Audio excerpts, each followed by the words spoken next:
Razer လို့ကြားလိုက်တာနဲ့ gaming industry ရဲ့နာမည်အကြီးဆုံးအမှတ်တံဆိပ်တစ်ခုလို့လူသိများတယ် Razer က for the gamers by the gamers ဆိုတဲ့ soundboard ကိုလက်ဆွဲထားပြီးထုတ်သမျှအရာအားလုံးက game ဆိုတဲ့သူတွေကိုပဲရည်ရွယ်တယ် Razer gaming industry ရဲ့ Apple လို့တင်စားကြဈေးကြီးတယ်အကြီးအသေးအဆင့်တန်းမြင့်တယ် Razer ရဲ့ mouse တွေကအခုချိန်ထိ e-sport player တွေမြင်နေရွေးချယ်ကြတဲ့ number 1 mouse တွေအဖြစ်ရပ်တည်နေတော့မယ် Razer ဆိုတဲ့ brand တွေ့ရမြင်ထုတ်နေတာမျိုးမဟုတ်ဘူး gamers တွေအတွက်တီးတဲ့အကောင်းဆုံးနေထုတ်တဲ့ brand ဆိုတဲ့ image ရှိတယ်ထူးခြားတစ်ခုက Razer ရဲ့ founder က Asian အာရှလူမျိုးဖြစ်ပါတယ်ကျွန်တော်တို့ streetwear industry မှာကြီးလိုက်ရင်လည်းဒီ culture တစ်ခုလို့လွှမ်းမိုးထားတဲ့ထိပ်တန်း brand တွေက Europe နဲ့ American brand တွေပဲများတယ်ဒီထဲမှာတစ်ခုတည်းသော Asian brand ကတော့ BAPE ပါပဲဆိုတော့ဒီလို BAPE နဲ့ Razer လို့စောက်ရမ်းကျန်းတဲ့ brand နှစ်ခုက collaboration လုပ်ပြီးတော့ဖက်နက်တရံသာထုတ်လာခဲ့ရင်ဝယ်သင့်တယ်ကျွန်တော်စုသင့်တယ်လို့မထင်ဘူးလားစုသင့်ပါတယ်ဒီကြပေါ့စုတဲ့ပါလူစုတဲ့နဲ့မတဲ့နဲ့ကျွန်တော်စုတဲ့ပါဆိုတော့ဒီ collaboration က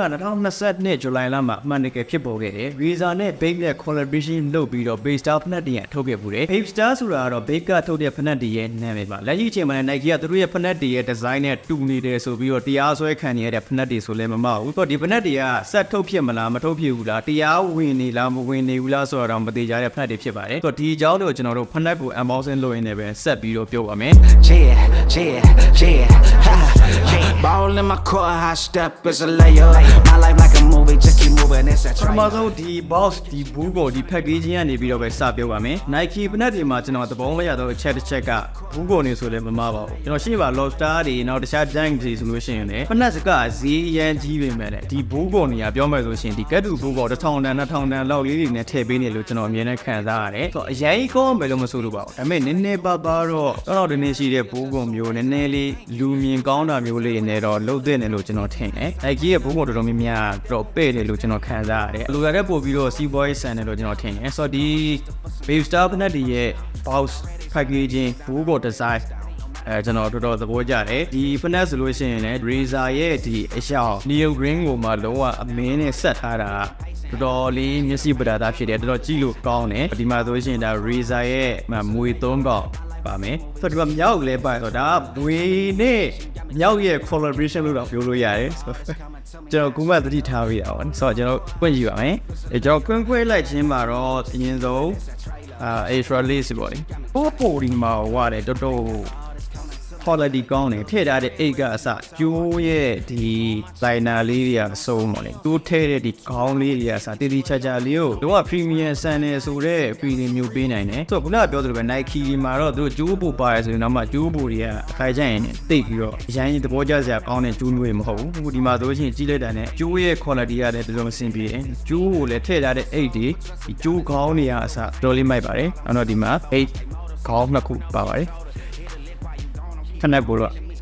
စပြီးတော့ထုတ်ကြရမှာထင်ပါတယ်။တော်ကြိုက်တဲ့ဖက်နက်တွေဝယ်ပြီးတိုင်းဖက်နက်ကိုစပြီးတော့မြင်ရတော့မယ်ဆိုလို့ရှိရင်ခံစားရတဲ့ feeling ကကျွန်တော်တို့အရန်ဘယ်လိုပြောရမလဲ။နည်းနည်း excitement ပေးနိုင်ပါတယ်။ဒါကတော့ဖက်နက်ကြိုက်တဲ့သူဆိုပို့ပြီးသိလိမ့်မယ်လို့ထင်တယ်။ Okay ကျွန်တော်တို့ပြင်ရမယ်။ဆိုတော့ဒီမှာ dashboard ပါတော့ dashboard မှာလည်းသူရဲ့bathing ape logo လေးဒီပေါ်မှာပါတယ်။Cool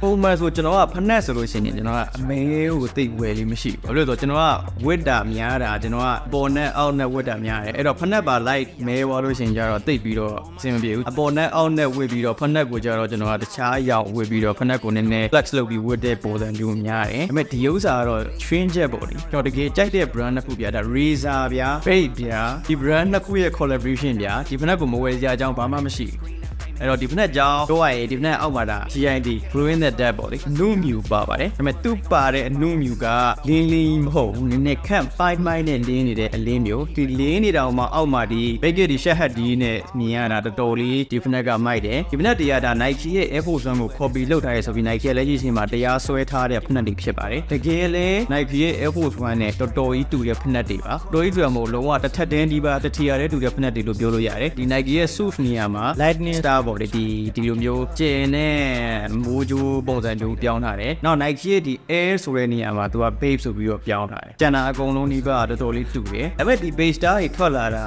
10နှစ်ကျော်2002လောက်ကဆိုတော့17နှစ်လောက်ထိရှိနေတဲ့ဖက်နက်တွေဖြစ်ပါတယ်အခုချိန်မှာဘလို့ Nike ကထပြီးတရားစွဲတာလဲဆိုပြီးတော့ BAPE Star ဘက်ကနေပြီးတော့လဲ BAPE ဘက်ကနေပြီးတော့လဲပြန်ပြီးတော့လက်ရှိချိန်မှာတရားခွင်မှာခြေပနေပါတယ် Okay design တွေတူတယ်ဆိုပေမဲ့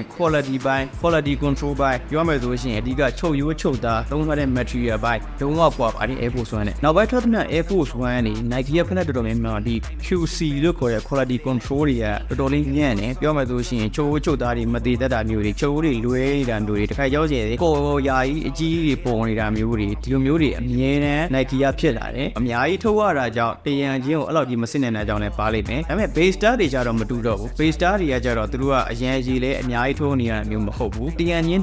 စီတိုင်းမှာလည်းဈေးရလည်းမပွားတယ်ဒီမှာတက်ထားတဲ့ဒီ BAPE logo မဲ့တဲ့ tag လေးတွေကစာတော်တော်လေးတည်တတ်တယ်နောက်မှာ Razer Bathing Ape ဆိုမျိုးထားပြီးရတော်တော့သဘောကျဖို့ကောင်းပါတယ်ကျွန်တော်စီးကြည့်ပါမယ်အဲ့ကိုကျွန်တော်ဝယ်ဖို့စီစဉ်ခဲ့တာစထွက်ကြတဲ့ရပါပဲဒါပေမဲ့ကျွန်တော်ဝယ်ဖို့ကြိုးစားလိုက်တဲ့အချိန်တိုင်းအကြောင်းမျိုးနဲ့ဝယ်ရခဲ့လို့site မရှိတာနဲ့ပတ်စံမရှိတာနဲ့နောက်ကျွန်တော်ဝယ်ဖို့ကြိုးစားတဲ့အချိန်ဖနက်ကဒီစေးတက်နေတာနဲ့ကျွန်တော်မဝယ်ပြခဲ့ဘူးနောက်ဆုံးတော့ကျွန်တော်အခုမှပဲ